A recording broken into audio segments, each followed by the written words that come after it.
Hi friends, welcome to சித்தூஸ் kitchen. இன்றைக்கி நம்ம கிச்சனில் பார்க்க போகிறது என்னென்னா, சுவையான மாங்காய் சாதம் எப்படி செய்ய போகிறோம்னா பார்க்க போகிறோம். வாங்க பார்க்கலாம். அதுக்கு நம்ம ஃபஸ்ட்டு நார்மல் சைஸ் 2 மாங்காவை தோல் சீவிட்டு நல்லா கழுவி எடுத்துக்கலாம். தேவையான அளவு ஆயில் எடுத்துக்கலாம்.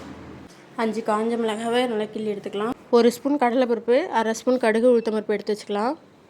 நார்மல் சைஸ் ஒரு பெரிய வெங்காயம் நல்லா கட் பண்ணி எடுத்துக்கலாம். 2 மாங்காவையும் நல்லா சீவிக்கலாம். சீவினா இந்த மாதிரி வரும் பொடி பொடியாக. 2 சீவி எடுத்துக்கலாம். 2 மாங்காவையும் நல்லா சீவி எடுத்தாச்சு. இப்போ நம்ம ஸ்டவ் ஆன் பண்ணிவிட்டு வானல் போட்டுக்கலாம். எடுத்து வச்சுருந்த எண்ணெயை ஊற்றிக்கலாம்.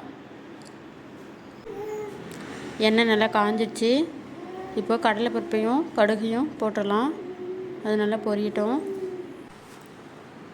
நல்லா பொரிஞ்சிடுச்சு. இப்போது கிள்ளி வச்சுருக்கிற காஞ்ச மிளகாயை ஆட் பண்ணிக்கலாம். அது கூட இதையும் நல்லா வதக்கி விட்டுடலாம்.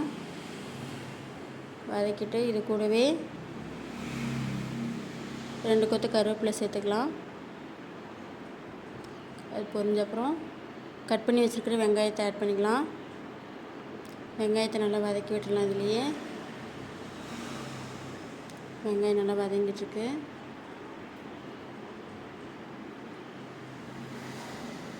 வெங்காயம் நல்லா வதங்கினதுக்கப்புறம் நம்ம சீவி வச்சுருக்கிற மாங்காவை சேர்த்துடலாம்.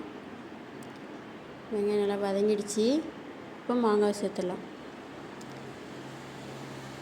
மாங்காவை நல்லா இதுலேயே வதக்கி விட்டுடலாம்.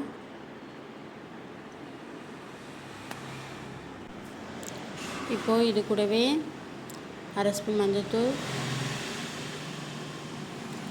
இப்போதைக்கு கொஞ்சமாக உப்பு சேர்த்துக்கிறோம். அப்புறம் டேஸ்ட்டுக்கு ஏற்றாப்புல சேர்த்துக்கலாம். இது 2 ஆட் பண்ணிவிட்டு நல்லா கலக்கிட்டு கிண்டி விட்டுடலாம்.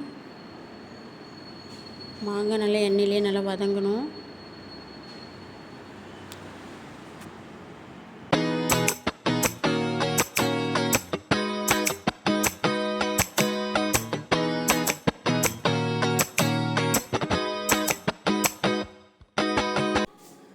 மாங்காய் நல்லா வதங்கிடுச்சு. நல்லாவே வெந்திருக்கு. இப்போ நம்ம வடி சாதத்தை சேர்த்துடலாம். சாதத்தை கொட்டி நல்லா கிளறி விட்டுறலாம்.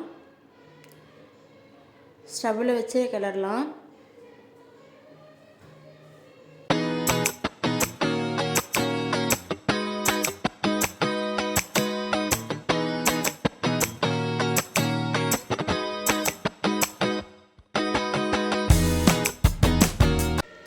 நல்லா கிளறியாச்சு. இப்போ சர்வ் பண்ணிடலாம். நீங்களும் ட்ரை பண்ணி பார்த்துட்டு எப்படி இருக்குன்னு கமெண்ட்டில் சொல்லுங்கள். Tata, bye, see you.